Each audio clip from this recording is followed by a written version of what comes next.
Assalamualaikum warahmatullahi wabarakatuh. Kami dari kelompok 4 akan mempresentasikan hasil kerja dari kelompok kami, yaitu tentang aglomerasi, klaster, dan gravitasi wilayah. Yang selanjutnya izinkan saya untuk memperkenalkan anggota kelompok 4. Yang pertama ada Indri Laila Siva NIM 12, yang kedua ada Kholifa Nurfadilah NIM 16, yang ketiga ada Yuslinda Oktavia Rosa NIM 19, dan yang terakhir ada Siti Nurrohman NIM 49. Untuk materi yang pertama akan dijelaskan oleh rekan saya. Assalamualaikum, di sini saya akan mempresentasikan pengertian aglomerasi. Aglomerasi adalah istilah umum yang merujuk pada upaya pengumpulan beberapa elemen ke dalam satu wilayah. Dalam ilmu kimia, aglomerasi dapat diartikan sebagai pengumpulan atau penumpukan partikel atau zat yang untuk menjadi satu. Sedangkan dalam ilmu ekonomi memiliki pengertian pemusatan beberapa perusahaan ke dalam satu wilayah. Montgomery dalam Kuncoro 2012 mendefinisikan aglomerasi sebagai konsentrasi spesial dari aktivitas ekonomi di kawasan perkotaan dalam rangka penghematan karena lokasinya yang saling berdekatan. Hal ini diasosiasikan dengan kluster spesial dari perusahaan, para pekerja, dan konsumen. Perspektif klasik mempercayai bahwa aglomerasi merupakan suatu bentuk spesial dan diasosiasikan dengan konsep penghematan melalui konsep eksternalitas untuk mengestimasikan besarnya skala ekonomi. Aglomerasi digunakan untuk teori aglomerasi pada awalnya digunakan untuk melihat aspek ekonomi melalui dua macam sudut pandang, yaitu penghematan dan urbanisasi. Karena pada akhirnya urbanisasi dan globalisasi tidak mungkin terlepas dalam dinamika perkotaan. Karena ketika di perkotaan semua ekosistem pembangunan berkelompok di satu kawasan yang sama. Siklus antara organisme berinteraksi dalam ruang yang sama dan memiliki kecenderungan yang clustering. Selanjutnya yaitu manfaat aglomerasi. Ada economies of cell, sharing labor pool, labor matching, dan knowledge spillover. Economy of Scale merupakan biaya produksi per unit barang menjadi lebih murah jika memproduksi dalam skala besar karena adanya invisible input. Sharing labor pool merupakan biaya pencarian tenaga kerja yang menjadi lebih murah. Dan ketiga, labor matching merupakan adanya kecocokan antara kebutuhan skill tenaga kerja yang dibutuhkan dengan skill yang dimiliki tenaga kerja yang tersedia, sehingga perusahaan tidak perlu mengeluarkan biaya training tenaga kerja. Dan yang terakhir yaitu knowledge spillover, yaitu adanya efek limpahan pengetahuan yang akan menguntungkan perusahaan. Selanjutnya yaitu adanya kerugian aglomerasi yang dapat menimbulkan kemacetan, menimbulkan berbagai jenis polusi karena banyaknya penduduk, dan meningkatkan angka kriminalitas. Selanjutnya yaitu faktor yang mempengaruhi aglomerasi industri. Adanya faktor industri yang dibutuhkan, kedua, kesamaan lokasi usaha yang berdasarkan faktor produksi, tiga, pertumbuhan dan perkembangan industri disesuaikan dengan tata ruang dan fungsi wilayah, dan keempat, kesamaan dalam kebutuhan sarana prasarana dan pelayanan lainnya. Dan yang kelima, kerjasama dan saling membutuhkan dalam proses menghasilkan suatu produk. Adapun jenis-jenis aglomerasi yaitu ada dua. Satu, localization economies, yaitu berkumpulnya industri karena alasan-alasan produksi yang menurunkan biaya produksi dan memudahkan proses produksi. Dan yang kedua yaitu urbanization economies, yaitu berkumpulnya industri mendekati pasar yang besar di daerah perkotaan. Selanjutnya yaitu contoh aglomerasi. Contoh aglomerasi seperti kawasan industri Cikarang, Bekasi yang memiliki 2.125 unit pabrik, 25 negara berlokasi di kawasan tersebut dan saling support satu sama lain. Dan ada juga Batam yang menjadi salah satu contoh aglomerasi industri di Indonesia. Tahun 2016 lalu, dari 1.800 perusahaan yang terdaftar di Batam, dan kini Batam masih harus berjuang untuk memperbaiki ekonominya karena ada banyak pabrik dan perusahaan yang tutup operasional. Dan yang terakhir yaitu kawasan industri Pulau Gadung di Jakarta yang dikelola oleh PT Jakarta Industrial Estates Pulau Gadung atau JIP, juga menjadi salah satu contoh aglomerasi di Indonesia. Selanjutnya, saya akan membahas mengenai klaster. Pengertian dari klaster. Klaster adalah pemusatan geografis dari keterhubungan antara perusahaan, supplier khusus, pengembangan pelayanan, perusahaan yang terhubung dalam industri, dan asosiasi institusi yang bersaing dan bekerja sama pada bidang tertentu. Klaster yang ideal adalah sinergi beberapa aktivitas usaha UKM yang saling terkait, baik dari aspek proses produksi yang melibatkan UKM di sektor hulu sampai hilir, maupun usaha jasa yang dikembangkan oleh UKM sebagai penunjang aktivitas bisnis dalam klaster. Definisi operasional dalam variabel perkembangan klaster yaitu usaha kecil dan menengah atau UKM telah memberikan kontribusi yang penting dan besar dalam penyediaan lapangan pekerjaan dan pendapatan bagi masyarakat Indonesia. Karena itu, pemberdayaan dan pengembangan yang berkelanjutan perlu dilakukan agar UKM tidak hanya tumbuh dalam jumlah tetapi juga berkembang dalam kualitas dan daya saing produknya. Pendekatan klaster inisiatif menawarkan penilaian yang komprehensif dari sebuah klaster terutama terkait dengan aspek pasar, produk, hubungan, eksternalitas, dan sinergi untuk membantu mengidentifikasi kendala regulasi dan bisnis, tekan baru dan peluang pasar yang lebih luas, dan mengembangkan strategi bisnis yang sehat untuk mengatasi utamanya pesaing.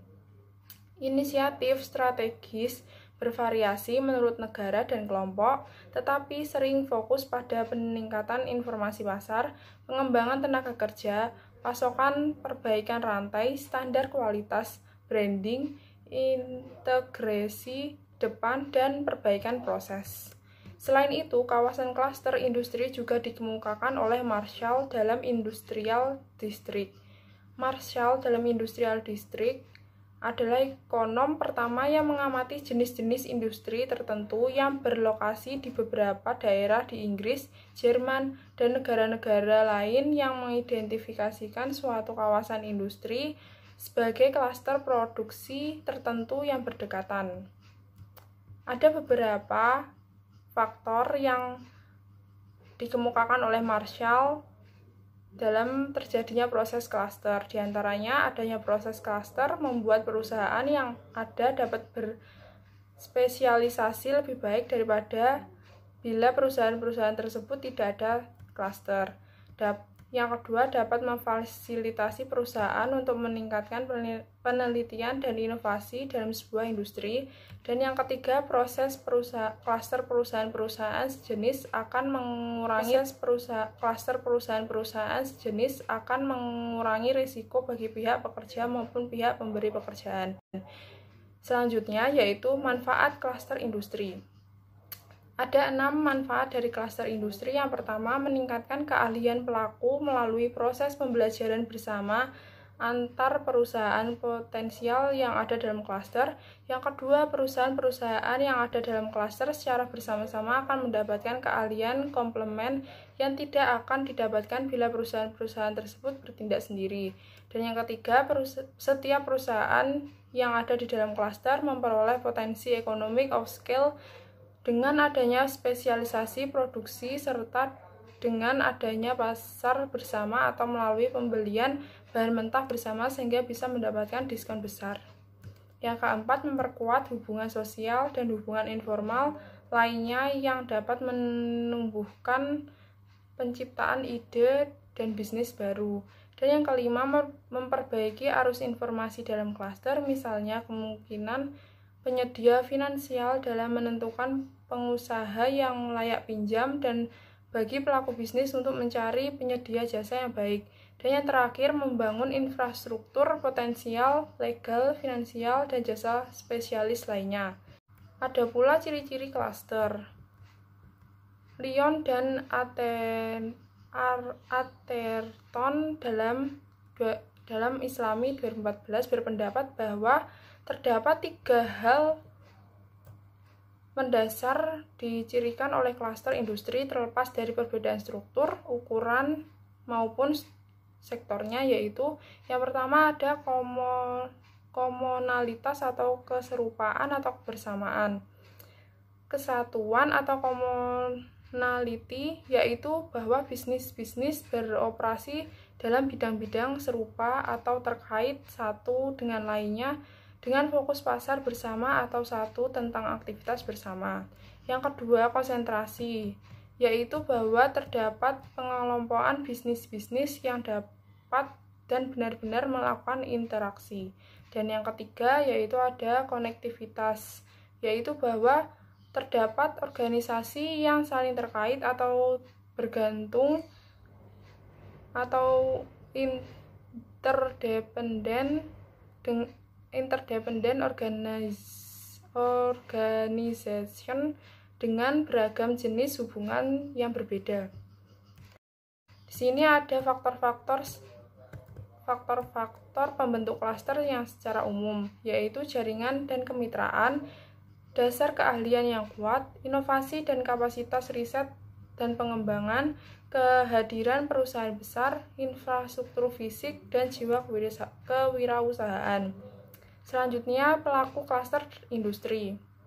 Dalam sebuah kelompok klaster industri terdapat pelaku industri, di mana industri inti yang bergerak, sedangkan industri-industri pendukung seperti industri pemasok bahan baku, industri pelengkap, serta industri lanjutan dari industri yang inti. Selanjutnya mengenai karakteristik pendekatan klaster. Kendati definisi klaster dapat bermacam-macam, namun pengamatan menunjukkan beberapa karakteristik umum yang melekat pada konsep ini.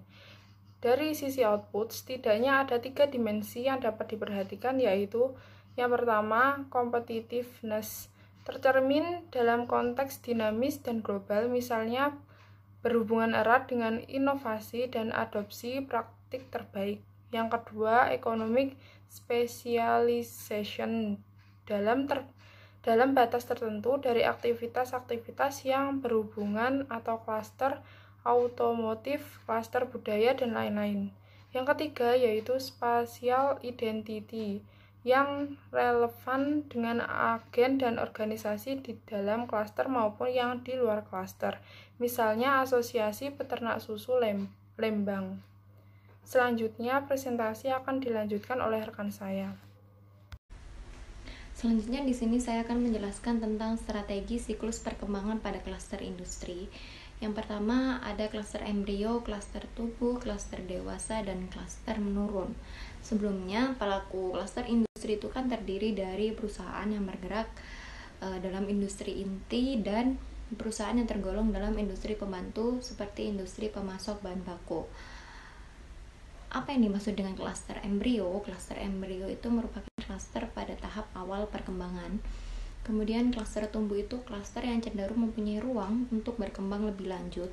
Dan klaster dewasa, klaster yang stabil atau akan sulit lebih berkembang. Sedangkan klaster menurun, dia tuh sudah mencapai di puncak yang tertinggi, namun sedang mengalami penurunan. Baiknya selanjutnya di sini ada jenis-jenis klaster industri. Di sini jenis-jenis klaster industri itu kan ada 4. Yang pertama industri pendukung. Industri pendukung ini sendiri merupakan jasa yang berfungsi membantu menjadi pelengkap atau pewadah dalam sektor industri. Kemudian industri pelanggan. Industri pelanggan itu merupakan pengguna yang menjadi konsumen barang pada suatu industri. Industri inti merupakan pusat berkembangnya dalam suatu proses kegiatan industri. Dan yang terakhir ada industri pasokan. Industri pasokan sendiri itu merupakan tempat di mana pasokan kebutuhan barang-barang untuk proses produksi pada suatu industri itu bisa berada dan bisa didapatkan. Baik, yang selanjutnya adalah perbedaan klaster industri dan aglomerasi. Perbedaannya adalah aglomerasi itu cenderung lebih kompleks jika dibandingkan dengan klaster industri. Perbedaannya berada pada skala ekonomi dan keanekaragaman industri yang berada pada aglomerasi dan klaster industri. Klaster industri merupakan industri dan klaster industri terlihat pada output yang dihasilkan. Maka klaster industri merupakan secara geografis itu terkonsentrasi dan klaster industri terlihat pada output yang dihasilkan. Maka klaster industri merupakan secara geografis itu terkonsentrasi di suatu lokasi karena adanya keuntungan dan penghematan akibat lokalisasi dan spesialisasi sehingga menghasilkan output yang lebih homogen. Sedangkan aglomerasi industri itu terbentuk karena berkumpulnya beragam industri pada suatu lokasi tertentu yang akhirnya akan menghasilkan output yang heterogen. Adanya keragaman industri itu menunjukkan terjadinya aglomerasi karena produknya lebih cenderung ke heterogen. Sedangkan yang klaster industri dia cenderung yang lebih ke homogen. Selanjutnya di sini ada hubungan antara klaster industri dan aglomerasi. Klaster industri dan aglomerasi itu menjadi semakin berkembang, tidak hanya karena industri-industri yang ada di dalamnya, spesialisasi proses produksi pada suatu perusahaan, maka secara tidak langsung kegiatan ekonomi antar industri itu saling terkait dan saling mendukung. Kemudian jika kembali dijabarkan, aglomerasi industri itu saling memiliki keterkaitan karena berkumpulnya beragam industri terutama pada suatu lokasi tertentu yang cenderung akan menghasilkan output yang heterogen, maka akan memiliki peran penting dalam pembentukan dan pertumbuhan suatu aglomerasi. Industri yang terkonsentrasi secara geografis itu disebabkan karena suatu skala ekonomi, sedangkan keanekaragaman industri itu akan cenderung mendorong eksplorasi dan mencegah stagnasi sehingga berperan dalam penyebaran dan pengetahuan dalam pertumbuhan regional. Yang selanjutnya ada contoh pada klaster industri. Contoh dari penerapan klaster industri seperti adanya industri tekstil di mana suatu kawasan terdapat industri bahan baku, kulit dan bahan baku lainnya.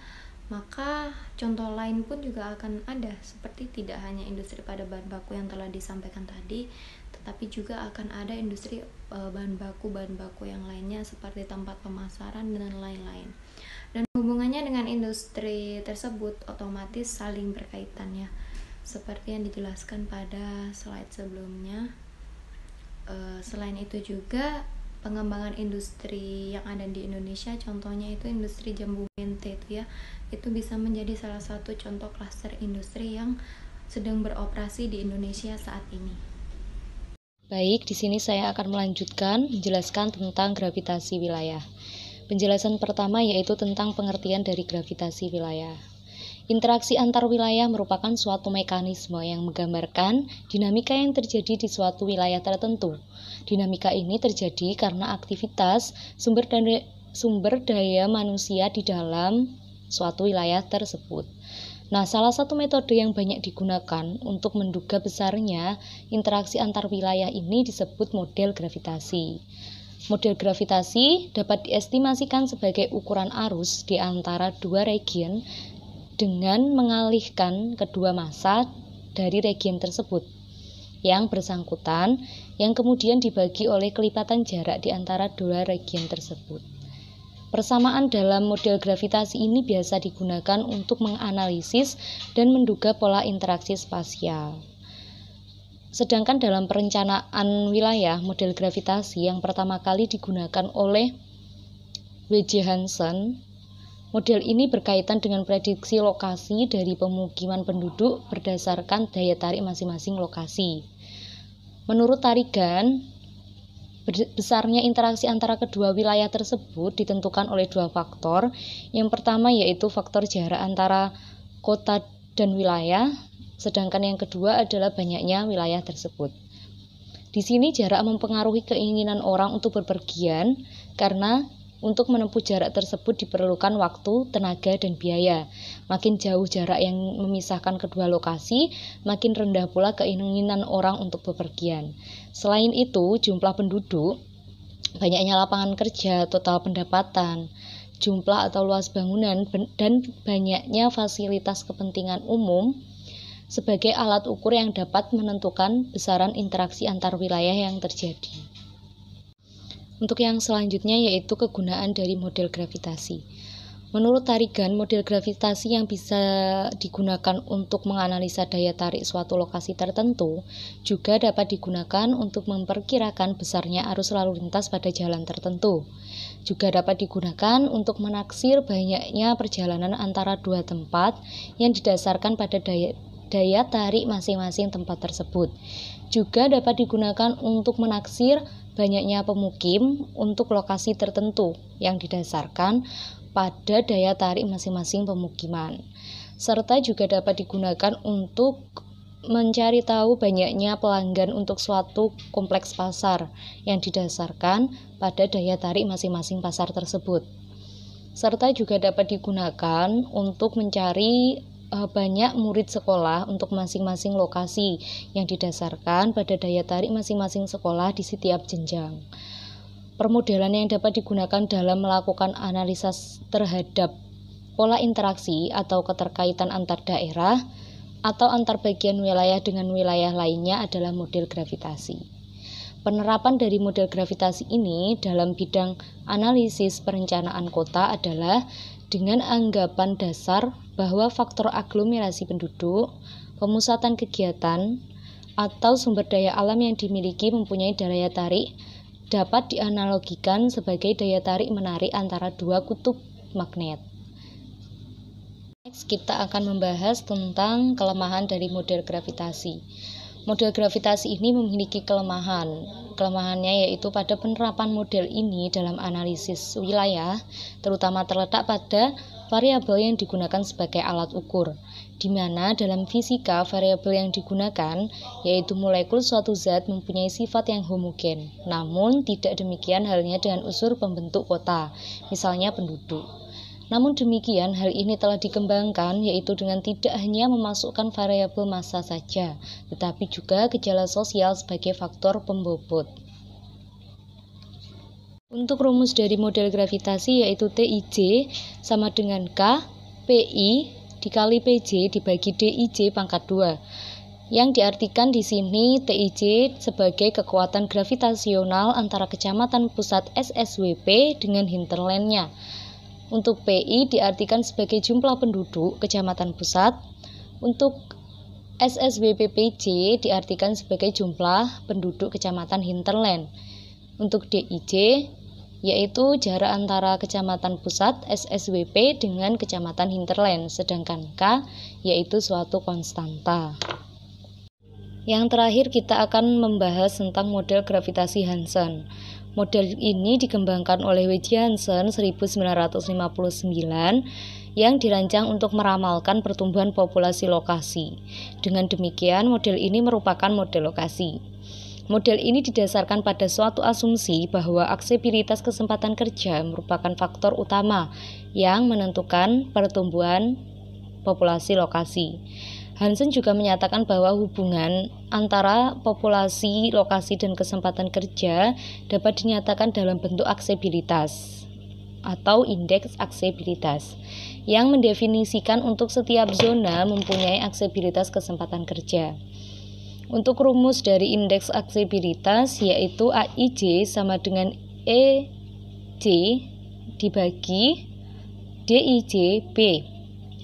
Untuk keterangannya yaitu AIJ diartikan sebagai aksesibilitas indeks daerah I terhadap daerah J. Untuk EJ diartikan sebagai total lapangan atau employment dari daerah J.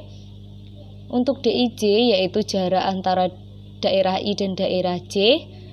Dan B merupakan pangkat 2 dari DIJ. Sekian presentasi dari kelompok kami. Apabila ada kurang lebihnya kami mohon maaf yang sebesar-besarnya. Terima kasih atas perhatiannya. Wassalamualaikum warahmatullahi wabarakatuh.